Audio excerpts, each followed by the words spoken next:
Hi guys, good morning everyone. ಎಲ್ಲರೂ ಚೆನ್ನಾಗಿದ್ದೀರಾ ಅಂತ ಅಂದ್ಕೊಂಡಿದ್ದೀನಿ. ನಾನು ಚೆನ್ನಾಗಿದ್ದೀನಿ.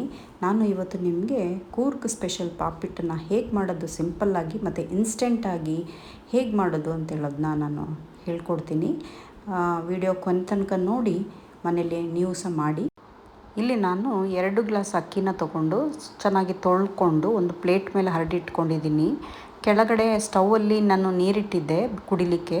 ಅದೇ ನೀರ ಮೇಲೆ ತಟ್ಟೆ ಮೇಲೆ ಮುಚ್ಚಿ ಇಟ್ಟು ಇದನ್ನು ನಾನು ಒಣಗಿಸ್ಕೊಂಡಿದ್ದೀನಿ. ಬರೀ 10 ನಿಮಿಷದಲ್ಲಿ ಹಂಗೆ ಕೈಯಾಡಿಸ್ತಾ ಇದ್ದರೆ ಅದು ಒಣಗೋಗುತ್ತೆ. ಈಗ ನಾನು ಕಾಯನ್ನು ಚೆನ್ನಾಗಿ ಸಣ್ಣಗೆ ತುರ್ಕೊಂಡಿದ್ದೀನಿ ನೋಡಿ. ಈ ಥರ ಸಣ್ಣಗೆ ತುರ್ಕೊಂಡಿದ್ದಷ್ಟು ಪಾಪಿಟ್ಟು ತುಂಬ ಟೇಸ್ಟ್ ಆಗುತ್ತೆ. ಈ ಥರ ತುರ್ಕೊಂಡು ಇಟ್ಕೊಂಡಿದ್ದೀನಿ ನೋಡಿ ಸಣ್ಣಗೆ.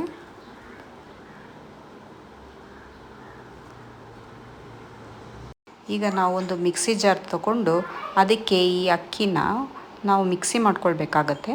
ಅದು ಮಿಕ್ಸಿ ಅಂದರೆ ನುಣ್ಣಗಲ್ಲ, ಜಸ್ಟ್ ಸ್ವಲ್ಪ ರವೆ ಟೈಪಲ್ಲಿ ಸ್ವಲ್ಪ ದಪ್ಪ, ತುಂಬ ನೈಸು ಅಲ್ಲ, ತುಂಬ ದಪ್ಪನೂ ಅಲ್ಲ, ಮೀಡಿಯಮ್ ರವೆ ಇದು ಬರುತ್ತಲ್ಲ ಅದೇ ಥರದಲ್ಲಿ ನಾವು ಮಿಕ್ಸಿ ಮಾಡಿಟ್ಕೊಂಡ್ರೆ ಸಾಕು.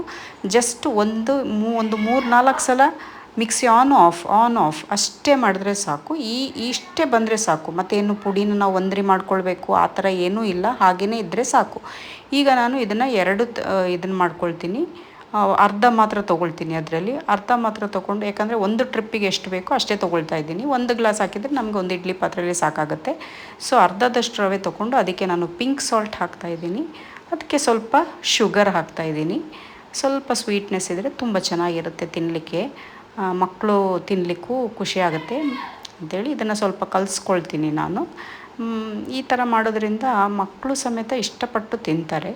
ಇದಕ್ಕೆ ನಾನು ನೆನ್ನೆದು ಹಾಲು ಅಂದರೆ ನೆನ್ನೆದು ಉಳಿದಿರೋ ಹಾಲಲ್ವ, ಅದನ್ನು ನಾನು ಇದಕ್ಕೆ ಹಾಕ್ತಾಯಿದ್ದೀನಿ. ಅದಕ್ಕೆ ನಾನು ಮೆಷರ್ಮೆಂಟ್ ಏನು ಮಾಡೋಕ್ಕೆ ಹೋಗೋದಿಲ್ಲ. ನಾನು ಯಾವಾಗಲೂ ಮೆಷರ್ಮೆಂಟ್ಸು ನನಗೆ ಅದು ಅಂದಾಜು ಗೊತ್ತಾಗಲ್ಲ. ನನಗೆ ಕಣ್ಣಳತೆ ಅಂತ ಹೇಳ್ತೀವಲ್ಲ, ಆ ಥರನೇ ನಾನು ಎಲ್ಲ ಅಡುಗೆನೂ ಮಾಡೋದು. ಏನಿಲ್ಲ, ಅದಕ್ಕೆ ಮುಳುಗುವಷ್ಟು ನೀರು ಹಾಕಿ ಅದರ ಮೇಲೆ ಒಂದು ಚೂರು 1 ಇಂಚಾಗೋಷ್ಟು ಮೇಲೆ ಬಂದರೆ ಸಾಕು. ಇದ್ರ ಜೊತೆಗೆ ನೀವು ಅರ್ಧ ಹಾಲು ಅರ್ಧ ನೀರು ಹಾಕ್ಬೋದು, ಅಥವಾ ಬರೀ ಕಾಯಿ ಹಾಲಲ್ಲೂ ಮಾಡ್ಬೋದು, ಅಥವಾ ಬರೀ ಹಾಲಲ್ಲೂ ಮಾಡ್ಬೋದು. ನಾನೀಗ ಬರೀ ಹಾಲಲ್ಲೇ ಮಾಡ್ತಾಯಿದ್ದೀನಿ. ಇಷ್ಟು ನೋಡಿ, ಅದು ಫುಲ್ ಕಲಸುವಾಗ ಅದು ಫುಲ್ ಮುಳುಗಿ ಅದರ ಮೇಲೆ 1 ಇಂಚಾಗೋಷ್ಟು ನಿಂತರೆ ಸಾಕು. ಅಷ್ಟು ಅಳತೆಯಲ್ಲಿ ನೀರು ಅಥವಾ ನಾವು ಏನು ಹಾಕ್ತೀವೋ ಹಾಲಿಗೆ ಹಾಕ್ತಾಯಿದ್ದೀನಿ, ಅದರ ಮೇಲಿದ್ದರೆ ಸಾಕು. ಈಗ ನಾನು ಇಡ್ಲಿ ಪಾತ್ರೆಯಲ್ಲೇ ಮಾಡೋದು. ಇಡ್ಲಿ ಪಾತ್ರೆನ ನೀರು ಹಾಕಿ ಕಾಯಲಿಕ್ಕೆ ಇಡ್ತಾಯಿದ್ದೀನಿ. ನೀರು ಬಿಸಿ ಆಗಬೇಕು. ಅಲ್ಲಿಯವರೆಗೆ ನಾವು ಇದನ್ನು ರೆಡಿ ಮಾಡ್ಕೊಳ್ಳೋಣ. ತುಪ್ಪ ಎಲ್ಲ ಸವರಿ ಇಡಬೇಕಲ್ವ, ತುಪ್ಪ ಎಲ್ಲ ಇದಕ್ಕೆ ಸವರಿ ಇಟ್ಕೊಳ್ಳೋಣ. ನಾನೀಗ ಈ ಪ್ಲೇಟ್ಸನ್ನ ಚೆನ್ನಾಗಿ ತೊಳೆದು ಒರೆಸಿಟ್ಕೊಂಡಿದ್ದೀನಿ. ಇದಕ್ಕೆ ನಾನು ಈಗ ತುಪ್ಪನ ಎಲ್ಲ ಒಂದೊಂದು ಚೂರು ಹಾಕ್ಕೊಂಡು ಬರ್ತೀನಿ. ಮತ್ತು ಅದನ್ನು ಕೈಯಲ್ಲಿ ಬೇಗ ಸವರಿ ಹಾಕಲಿಕ್ಕೆ ಈಸಿ ಆಗುತ್ತೆ ಅಂತೇಳ್ಬಿಟ್ಟು ಈ ಥರ. ಈಗ ಅದನ್ನು ಕೈಯಲ್ಲೇ ಸವರಿದ್ರೆ ಅದಕ್ಕೆ ಫುಲ್ ಆಗುವಷ್ಟು ಅಂಟುವಷ್ಟು ಸ್ವಲ್ಪ ಜಾಸ್ತಿ ತುಪ್ಪ ಹಾಕ್ಕೊಂಡ್ರೆ ಆ ತುಪ್ಪದ ಸ್ಮೆಲ್ಲು ಸಹ ಚೆನ್ನಾಗಿರುತ್ತೆ ಪಾಪಿಟ್ಟು ತಿನ್ನುವಾಗ. ಈಗ ನಾವು ಇದಕ್ಕೆ ಒಂದೊಂದು ಸ್ಪೂನ್ ಅಂದರೆ 1 ಸ್ಪೂನು ಆಗುವಷ್ಟು, ಒಂದೊಂದು ಬಟ್ಲಿಗೆ 1 ಸ್ಪೂನ್ ಆಗುವಷ್ಟು ಹಾಕ್ಕೊಂಡೋದ್ರೆ ಸಾಕು. ಅದು ಕರೆಕ್ಟಾಗಿ ಬರುತ್ತೆ. ತುಂಬಿಸ್ಬಿಡಬಾರ್ದು, ಯಾಕಂದರೆ ಅದು ಓವರ್ಫ್ಲೋ ಆಗಿ ಆ ಕಡೆ ಈ ಕಡೆ ಇದರಲ್ಲಿ ಮತ್ತು ಶೇಪು ಚೆನ್ನಾಗಿ ಬರಲ್ಲ, ಮತ್ತು ಎದ್ದೇಳಲ್ಲ, ಗಟ್ಟಿ ಅಂಟ್ಕೊಂಡ್ಬಿಡುತ್ತೆ ಹೊರಗಡೆ ಹೋದರೆ. ಅದಕ್ಕೆ ಬರೀ 1 ಸ್ಪೂನ್ ನೋಡಿಕೊಂಡು ಎಲ್ಲದಕ್ಕೂ ಹಾಕಿಟ್ಕೊಂಡ್ರೆ ಆಯಿತು. ಈ ಥರ ಈಸಿ ಆಗುತ್ತೆ. ಎಲ್ಲದಕ್ಕೂ 1 ಸ್ಪೂನ್ ಹಾಕಿಟ್ಕೊಂಡ್ರೆ ಮತ್ತೆ ಮಿಕ್ಕಿರೋದನ್ನ ಒಂದೊಂದು ಚೂರು ಯಾವುದಕ್ಕೆ ಕಮ್ಮಿ ಆಗಿದೆ ಅದಕ್ಕೆ ಹಾಕ್ಕೊಳ್ಬೋದು. ಆಮೇಲೆ ಎಲ್ಲ ಹಾಕಿ ಆದಮೇಲೆ ಬಾಕಿ ಈ ಉಳಿದಿರೋ ಲಿಕ್ವಿಡನ್ನ, ಹಾಲನ್ನು ಅದರ ಮೇಲೆ ಇಷ್ಟೇ ನೋಡಿ, ಫುಲ್ ಹಾಕಬಾರ್ದು, ಅದು ಉಬ್ಬಿ ಬಂದುಬಿಡುತ್ತೆ. ಸೊ ಒಂದು ಚೂರು ಭಾಗ ಕಾಣಬೇಕು ನಮಗೆ, ಇಷ್ಟೇ. ಆಮೇಲೆ ಇದು ಕಾಣ್ತಾ ಇದೆಯಲ್ಲ ರೌಂಡು, ಅದಕ್ಕಿಂತ ಕೆಳಗೆ ಇರುವಷ್ಟು ಒಂಚೂರು ಕಮ್ಮಿ ಆಗುವಷ್ಟು ನೀರು ಹಾಕ್ಕೊಂಡ್ರೆ ಸಾಕು. ಈ ಥರ ಹಾಕ್ಕೊಂಡು ಫುಲ್ಲು ರೆಡಿ ಮಾಡಿ ಇಟ್ಕೊಳ್ಬೇಕಾಗತ್ತೆ.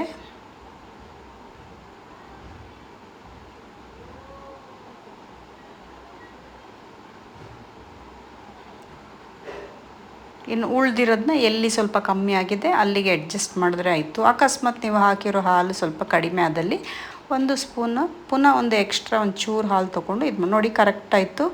ನಾನು ಒಂದು ಟ್ರಿಪ್ಪಿಗೆ ಆಗೋಷ್ಟು ನಾನು ಕಲಸಿಟ್ಕೊಂಡಿದ್ದೆ. ಇನ್ನೊಂದು ಟ್ರಿಪ್ ಬೇಕಾದಾಗ ಇನ್ನೊಂದು ಟ್ರಿಪ್ ನಾವು ಅದೇ ಥರ ರೆಡಿ ಮಾಡ್ಕೊಳ್ಬೋದು. ಈಗ ನಾನು ಈ ರೆಡಿಯಾಗಿರುವಂಥದ್ದಕ್ಕೆ ಕಾಯಿ ತುರಿನ ಮೇಲೆ ಹಾಕಿ ಅದನ್ನು ಪ್ರೆಸ್ ಮಾಡ್ತಾಯಿದ್ದೀನಿ ಮೇಲೆ ಇದಕ್ಕೆ ಲಿಕ್ವಿಡ್ ಜೊತೆಗೆ ಅದು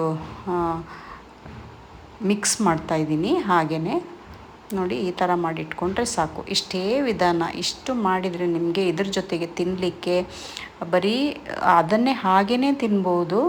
ಇಲ್ಲಾಂದರೆ ಟೀ ಜೊತೆ ಕಾಫಿ ಜೊತೆಗೂ ತಿನ್ಬೋದು.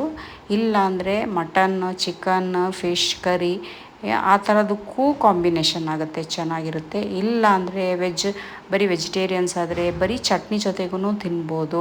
ಇಲ್ಲಾಂದರೆ ಯಾವ ಸಾಂಬಾರಾಗಲಿ ಸಾರಾಗಲಿ ಯಾವುದರ ಜೊತೆಗಾದರೂ ತಿನ್ಬೋದು. ಇದು ಎಲ್ಲ ರೆಸಿಪಿ ಜೊತೆಗೂ ಇದು ಹೊಂದಾಣಿಕೆ ಆಗುತ್ತೆ. ಎಲ್ಲ ಸಾರು, ಎಲ್ಲ ಚಟ್ನಿ ಅದ್ರ ಜೊತೆಗೂ ಹೊಂದಾಣಿಕೆ ಆಗುತ್ತೆ. ಬೆಳಗ್ಗೆ ಬ್ರೇಕ್ಫಾಸ್ಟಿಗೆ, ಮಕ್ಕಳಿಗೆ ಟಿಫಿನ್ನಿಗೆ ಹಾಕ್ಕೊಡ್ಲಿಕ್ಕೂ ಚೆನ್ನಾಗಿರುತ್ತೆ. ಒಂದು ಸಲ ನೀವು ಟ್ರೈ ಮಾಡಿ. ನೀವು ಪದೇ ಪದೇ ಬೆಳಗ್ಗೆ ಸಾಯಂಕಾಲ ಅಂತ ಸ್ನ್ಯಾಕ್ಸ್ಗಳು ಮಾಡ್ಕೊಳ್ತೀರ, ಅಷ್ಟು ಟೇಸ್ಟ್ ಇರುತ್ತೆ. ಇದನ್ನು ಮಾಡಿ ಮತ್ತು ನೀವು ನನಗೆ ಕಮೆಂಟಲ್ಲಿ ಹಾಕಿ ನೀವು ಮಾಡಿರೋದು ಹೇಗೆ ಬಂತು ಅಂತ ಹೇಳಿಬಿಟ್ಟು. ಬೇಕಿದ್ದರೆ ನಿಮಗೆ ಇದ್ರ ಜೊತೆಗೆ ಒಂಚೂರು ಏಲಕ್ಕಿ ಪೌಡರ್ ಮಾಡಿ ಇಟ್ಕೊಂಡ್ರೆ ಅದರದ್ದು ಪರಿಮಳನೂ ಚೆನ್ನಾಗಿರುತ್ತೆ. ನಾನಿಲ್ಲಿ ಏಲಕ್ಕಿ ಹಾಕಿಲ್ಲ, ಯಾಕಂದರೆ ಹುಡಿ ಮಾಡಿ ಇಟ್ಕೊಂಡಿರೋದು ಖಾಲಿಯಾಗಿದೆ ನನ್ನ ಹತ್ರ. ಹಾಗೆ ನಾನು ಹಾಕಿಲ್ಲ. ಇಲ್ಲ ಅಂತೇಳಿದ್ರೆ ನಾನು ಒಂದು ಚೂರು ಸ್ವಲ್ಪ ಒಂದು ಚಿಟಿಕೆ ಹಾಕ್ತಾಯಿದ್ದೆ. ಅದರದ್ದು ಟೇಸ್ಟ್ ಪರಿಮಳ ಚೆನ್ನಾಗಿ ಬರುತ್ತೆ. ಈಗ ನನ್ನ ಹತ್ರ ಇಲ್ಲ, ಅದಕ್ಕೆ ಹಾಕ್ತಾಯಿಲ್ಲ. ನೀವು ಬೇಕಾದರೆ ಹಾಕೋಬೋದು, ಅದು ಆಪ್ಷನಲ್ ಇರುತ್ತೆ. ಇಷ್ಟೇ, ಹೀಗೆ ಹಾಕಿಬಿಟ್ಟು ಕಾಯಿನ ಸ್ವಲ್ಪ ಹಿಂಗೆ ಮೀಡಿಯಮ್ ಕೈಯಲ್ಲಿ ಹಿಂಗೆ ಪ್ರೆಸ್ ಮಾಡಿಕೊಂಡ್ರೆ ಸಾಕು. ಇಷ್ಟು ಇದಾಗಿರುತ್ತೆ. ಇಷ್ಟೇ ಆದರೆ ಆಯಿತು. ಇದನ್ನು ನಾವು ಈಗ ನೋಡಿ ನೀರು ಕಾಯ್ಲಿಕ್ಕೆ ಇಟ್ಟಿರೋದು ಕಾದಿದೆ. ಈಗ ನಾನು 1 by 1 ಇದನ್ನು ಅದರೊಳಗೆ ಇಡ್ತೀನಿ ಪ್ಲೇಟ್ಸನ್ನ.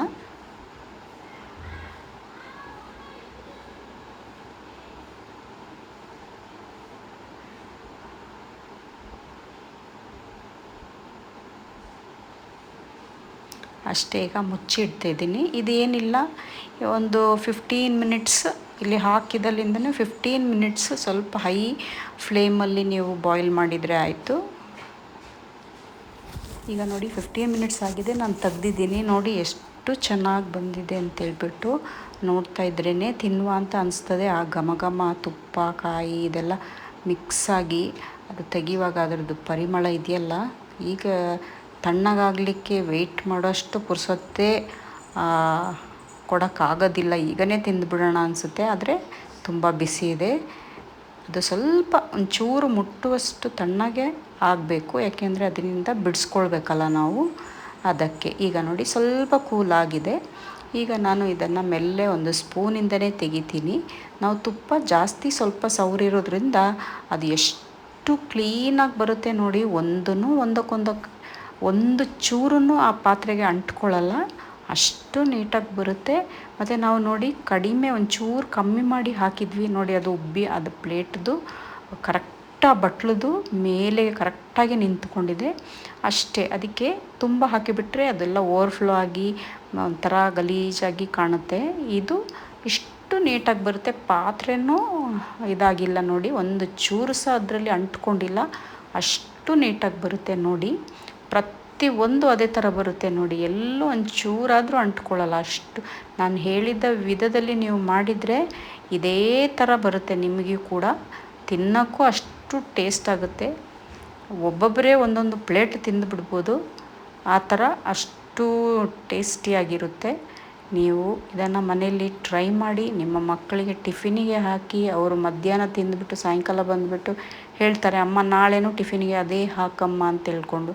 ಅಷ್ಟು ಚೆನ್ನಾಗಿರುತ್ತೆ. ನೀವು ಮಾಡಿ ನೋಡಿ, ನನಗೆ ಹೇಳಿ. ನನಗಂತೂ ತುಂಬ ಇಷ್ಟ. ನಾನು ವಾರದಲ್ಲಿ ಇದನ್ನು ಅಟ್ಲೀಸ್ಟ್ ಒಂದು ಸಲ ಆದರೂ ನಾನು ಮಾಡ್ತೀನಿ, ಸ್ಕಿಪ್ಪೇ ಮಾಡೋದಿಲ್ಲ ನಾನು. ಅಟ್ಲೀಸ್ಟ್ ಬೆಳಗ್ಗೆ ನಾನು ಬ್ರೇಕ್ಫಾಸ್ಟ್ಗೆ ಮಾಡಲಿಲ್ಲ ಅಂತೇಳಿದರೆ ಸಂಜೆ ಆದರೂ ನಾನು ಮಾಡ್ಕೊಳ್ತೀನಿ, ಅಷ್ಟು ಇಷ್ಟ ನನಗೆ ಇದು. ನೋಡಿ, ನೀವು ಎಂಜಾಯ್ ಮಾಡಿ ಮನೇಲಿ ಮಾಡಿಕೊಂಡು. ಆದಷ್ಟು ಹೊರಗಡೆ ತಿನ್ನೋದನ್ನ ಅವಾಯ್ಡ್ ಮಾಡಿ, ಮನೆಯಲ್ಲೇ ಮಾಡ್ಕೊಳ್ಳಿ. ನೀವು ಹೆಲ್ದಿಯಾಗಿ ತಿನ್ನಿ, ನಿಮ್ಮ ಮನೆಯವ್ರಿಗೂ ಹೆಲ್ದಿ ಫುಡ್ ಮಾಡಿಕೊಡಿ. ಸಿಗೋಣ ಇನ್ನೊಂದು ವಿಡಿಯೋದಲ್ಲಿ. Thank you.